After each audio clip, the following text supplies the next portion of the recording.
साथियों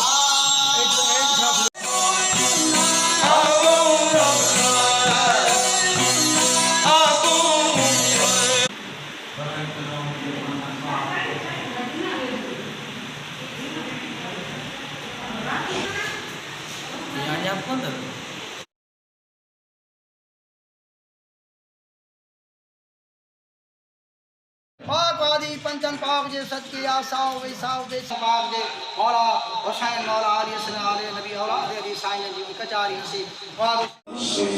जो इरशाद लतीफ के चाहने वाले ज़माना में कबूल और मकबूल हुआ। हर सांस में सबसे 14 या 15 बैठें सत्संग की चैप्टर से पास मौजूद हैं। उन मुख्तलिफ बैतों को मजलिस पढ़ी पंजन बांध जेके ते वेठा हूंदे जो झकूर जे गुलाम जो खैर बच्चन कखन से भक्तन जो खैर